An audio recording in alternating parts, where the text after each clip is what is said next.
नमस्कार, धन्यवाद। Pandemic Covid जीवन यात्रा स्वाभाविक भाव व्याहत स्कूल कॉलेज दीर्घ 4 मास धरिकी पाठ पढ़ा बंद सरकार विभिन्न प्रयास माध्यम शिक्षा संयोग माध्यम छात्र छात्री मान को पाठ पढ़ाइबार सुजोग अब्याहति रही बेले सारा ओडिशा रे चॉकलेट ऐप माध्यम शिक्षक मान तालीम प्रदान करा जायकिरी विभिन्न विषय उपर वीडियो प्रस्तुत करी अपलोड करी छात्र छात्री मान को शिक्षा देवाई उद्यम अब्याहति रही।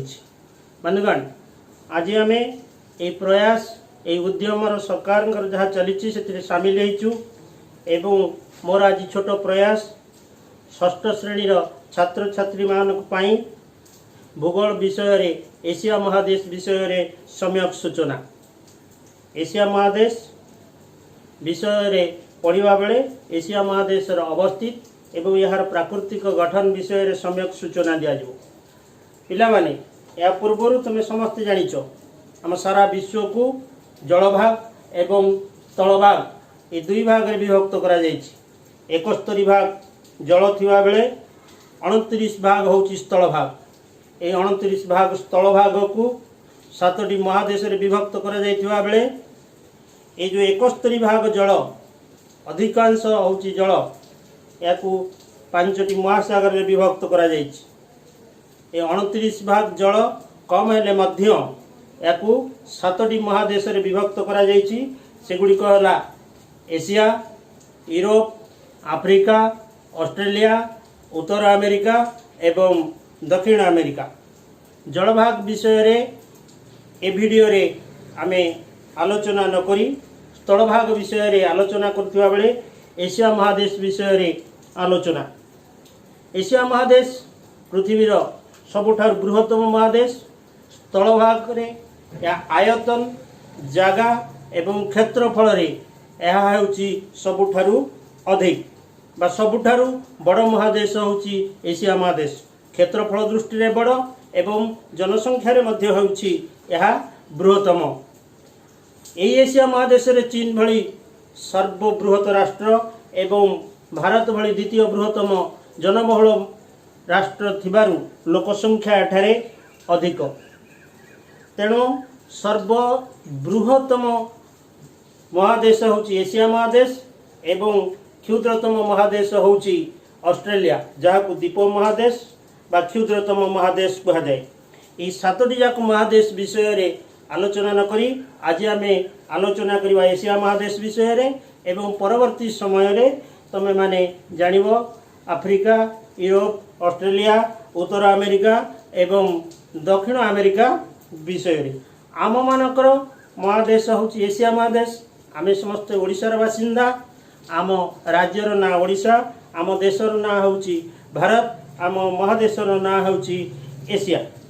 एई एशिया महादेश अवस्थित विषय रे जानला बेले यह 25 डिग्री पूर्व द्राघिमारू 170 डिग्री पश्चिम द्राघिमा मध्य एवं 10 डिग्री दक्षिण अक्षांशरू 80 डिग्री उत्तर अक्षांश मध्य अवस्थित। अक्षांश एवं द्राघिमा विषय रे तुम समस्तंकर सम्यक धारणा रही। षष्ठ श्रेणीर द्वितीय अध्याय रे अक्षांश एवं द्राघिमा विषय रे तुम मानकर धारणा अछि। अक्षांश रेखा गुड़िक गोल गोल उत्तर को रही एवं दक्षिण को रही। सर्वबृहत्तम अक्षांश रेखा होची 0 डिग्री बा विश्ववृत्त। कई कहती 180 टी मोट ता 180 नुह। आमे जदि जीवा आम देखिबा जे हमर 0 डिग्री हला बृहत्तम उत्तर को रही अक्षांश रेखा 89 एवं दक्षिण को रही 89। मोट 178 टी अक्षांश रेखा रही एवं जितेबाला आम जा पहुँचवा शीर्ष रे सेटा बिंदु हो जाउची। तेणु सेटा को हिसाब को नवा हिसाब को नला आमर जो अक्षांश रेखाटा विश्ववृत्तटा सेटा एक एमती होकरी 179 टी अक्षांश रेखा रही एवं 360 टी द्राघिमा रेखा रही। 360 द्राघिमा रेखा भितर 25 डिग्री पूर्व द्राघिमारू 170 डिग्री पश्चिम द्राघिमा मध्य होची एशिया महादेश। आमर 0 डिग्री अक्षांश जोटा कि जाइए इंग्लैंड लंडन सहर देकी जो द्राघिमा रेखाटी जाइए सेठी होची आमर मूल द्राघिमा। एमती 360 द्राघिमा रेखा रही यारी भितर 25 डिग्री पूर्व द्राघिमारू 170 डिग्री पश्चिम द्राघिमा एवं 10 डिग्री दक्षिण अक्षांश 80 डिग्री दक्षिण अक्षांश मध्य एशिया महादेश अवस्थित। यह संपूर्ण रूपे पूर्व गोलार्धरे अवस्थित। यही एशिया महादेशर उत्तर रही सुमेरु महासागर, पूर्व रही प्रशांत महासागर एवं दक्षिण बा तलकू जदि आम ब्लैक बोर्ड रे एशिया महादेशर एक मानचित्र रखा ताहले तार तल भागटा होची दक्षिण, उपरटा होची उत्तर, डाण हाथ पटटा होची पूर्व एवं बाँ हाथ पटटा होची पश्चिम। तेणु दक्षिण रही भारत महासागर एवं दक्षिण पश्चिम को रही आफ्रिका महादेश, संपूर्ण रूपे पश्चिम भाग को रही यूरोप महादेश। आगुरु एशिया एवं आफ्रिका मध्य स्थल भाग रे संजोग थिला, किंतु यही संजोग बा स्थल पथरे थिला बेले एहाकू विच्छिन्न करा जायछि, एहाकू विच्छिन्न करा जाई अलगा अलगा करा जायछि। कारण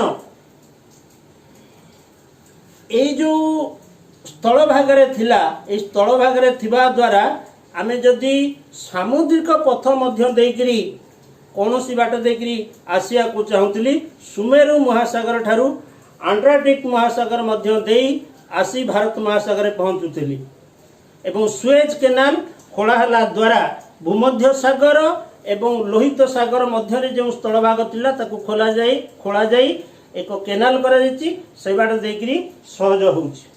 ये होउछि एशिया महादेशर चतुर्पार्श्व थिबा महासागर एवं सागर गुड़िका। एबे आमे जानिबा यार प्राकृतिक अवस्था। यार जो मध्य भाग एशिया महादेशर बा केंद्रांचल, ए केंद्रांचल होउछि पार्वत्यांचल एवं यार केंद्रांचल पर्वतमाला।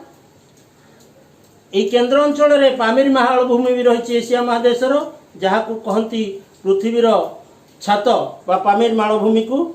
एवं यार उत्तर पूर्व रही काराकोरम पर्वतमाला एवं पूर्व उपकूलवर्ती यार समतल अंचल।